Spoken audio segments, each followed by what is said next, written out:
What's going on YouTube? Welcome back to Eastside RC and TMR Performance. Today guys, we're going to talk about radios. Alright y'all, this is my 7PX case. I'm going to open it up and show you guys the differences between this one and the 4PX.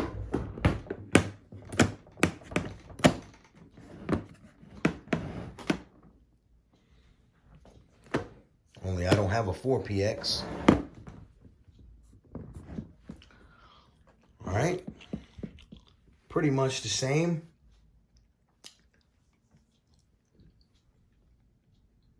Pretty much the same. Now let's get them out of here and take a look at them. All right, here we go. My Futaba lineup.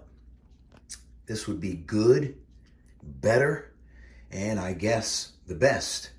So people are saying, you know, I don't like to say I have the best of anything because I feel weird about that. But I tell you, this right here is a super nice remote. It really is. Look at the resemblances of these remotes. This is the 4PV that my mom got me for my birthday. Let's see, 3 years back maybe, I guess, something like that. And I put the fat grip on the back and the drop down right there. You can see I did the drop down, and that's pretty much it. And put a screen protector on it. It's a very nice remote, has real good weight to it. I do also have the Life 1700 milliamp battery in the bottom down there. I just ordered one for this controller here. So yeah, this is very nice remote radio transmitter, whatever you want to call it. I really like this. I'm not going to stop using this one. I have it paired with a couple of my vehicles, so I'm going to keep it paired. However, this remote here works with this remote's receiver. So I'm going to use this remote for that car, the Legend, and I'm also going to use that new receiver right over there, that tiny little receiver, up in the XLT's battery box. Right up in there, son. And what's cool is you got a little super responds to let you know that you have a super responds receiver up in there. They give you these little RX dots, RX sticker dots. Kind of cool. It has like a push button switch right here. That's interesting. Oh, you can see the spot for this one. I think this remote here, they didn't run this long, guys. They did not run this long at all. I think it was out for like maybe a year or two.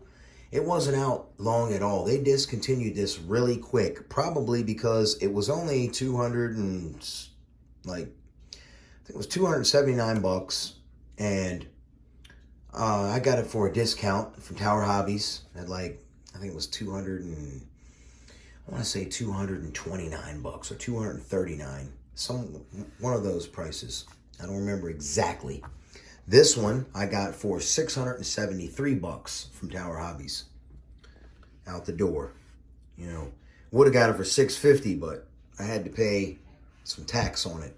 But it is what it is. Or 640 actually. Because of the discounts, you know, I got like 60 bucks off if you spend a certain amount of money. This one already had the fat grip. It's got a button here and it's got a button there. I guess those are ambidextrous because this one only has a button here. This one does have all the adjustable trigger adjustments and everything. However, the trigger right here is not removable in the front, as you can see.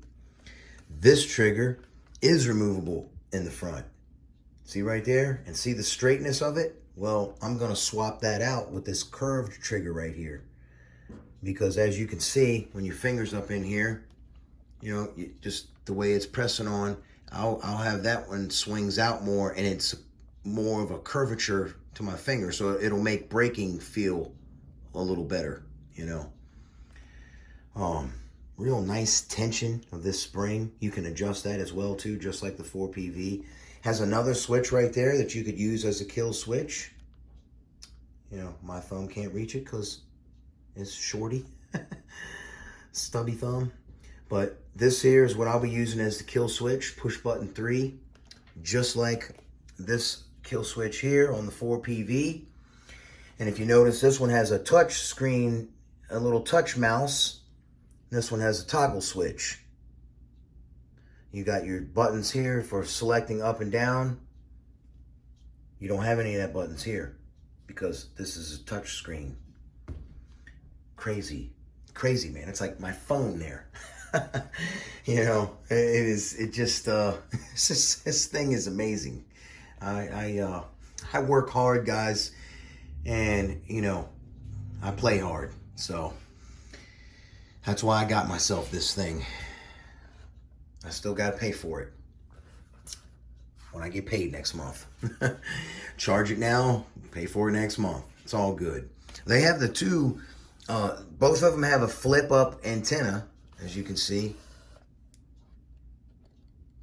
Both flip up antennas. Futaba has a very nice fail-safe system. I just really like their electronics. You know, they're just super nice. This is a great budget remote right here. I got this on a Black Friday deal for $100. $100, man. And when mom gets as you can see, the steering wheel is ambidextrous. You can flip it on all of them. What I'm going to do is give this to mom. When mom gets a car, she's going to have this one here because this is nice. It's telemetry. You know, this is a great budget remote, man. If you do not feel like spending the money, then you go ahead and you can get this right here. I mean, this is top of the line, you know, for compared to like the stock remotes that we get with our roving cars, you know, which aren't bad. You know, the GTBs, they work, but I would trust this a lot better, guys. I really would, you know. And this remote comes with 2 receivers. You can get it in a RF203 and an RF304. RS or something. Something like that. What is this one?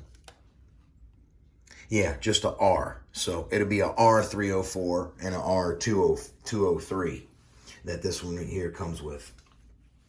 And this one will come with a 304 receiver. But you can't, I don't even see this anymore. Like, they've discontinued this. I don't see this anywhere for sale. If you do see one of these for sale, somebody's selling one, this is the 4PV. It is a great remote. Really is. 3PV and the 4PV. But let's see, what's some other differences? Both have the same adjustment knob here and there. I'm going to go ahead and probably do the drop down, because this comes with a drop down and also comes with this angled piece. So it'll drop this down and then tilt it back a little bit towards me like that. So I think that would be, you know, nice and comfortable. I like that. Something different too. Yeah. What the heck? They give me the parts. I like to take stuff apart. I'm going to put it on there. So yeah, man, I'm really pleased with this remote so far, with the looks and the feel and the overall aesthetics of it. You know, it's a great remote. Feels really good, and cosmetically it looks great. So I'm really excited to give this thing a try. See there, same adjustments. Oh, there's another button up under there. Jeez, this thing's got buttons all over it. I didn't see that. That's some other switch. It says push switch 5. So another switch. If you guys are wondering how to put the drop down on this, you remove these screws right here. These little red screws on both sides right there. You'll take that off, and then this whole unit will come off, and there's just a little like receiver plug, you know, a Futaba style plug. You just pull the thing out, and then you can just bring this whole unit over here and put it all together, and then and plug it back in and tighten the screws up, and you're good to go. You know, it'll be all one piece that you just be putting back together. So it's really easy. The simplified manual that comes with this remote, it does not explain that. Oh, it does not explain that in the manual, but it does explain it in the 4PV manual. And you can go online and get the manual from this right here, from the 7PXR, and it will be a more in-depth manual. But, you know, it's pretty cut and dry. I'm sure it's very similar chipset to this here. So, you know, I'm just going to turn it on and use it. You know, if I have any questions, of course, I got the book right here. Because, man, this thing is much like my phone. Has 50 million features that I probably will never use. But the overall super response of it, and the look and the feel and the color screen and being able to see it better in the sunlight and all, it's just awesome. You know, I'm looking forward to that. So yeah, very cool remote. They are pretty tough remotes too. I've knocked this one over quite a few times in the back of my truck, and it doesn't show any signs of wear. I dropped it one time on the ground at Mom and Dad's in the grass,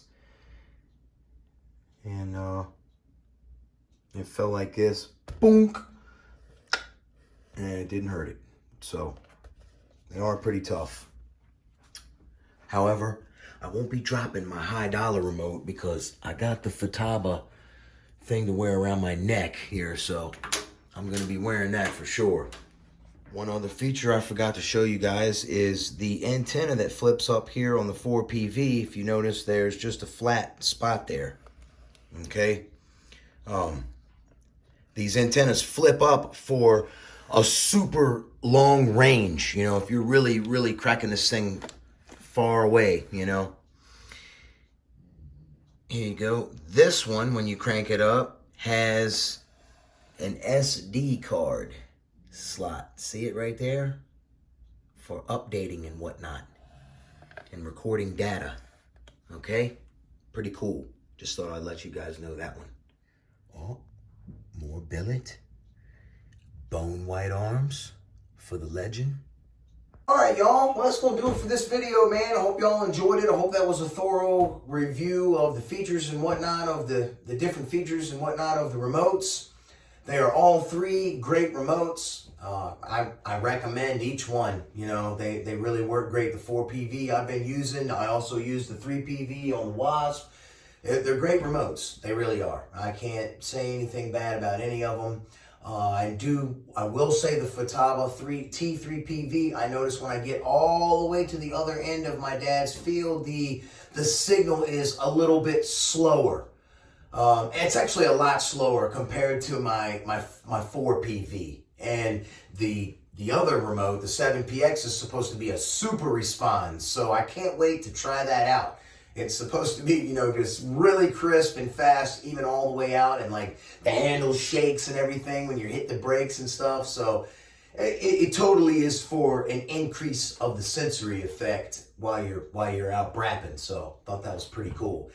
Well, you guys have a blessed one, all right? I will see you on the next one. Eastside RC and TMR Performance is out.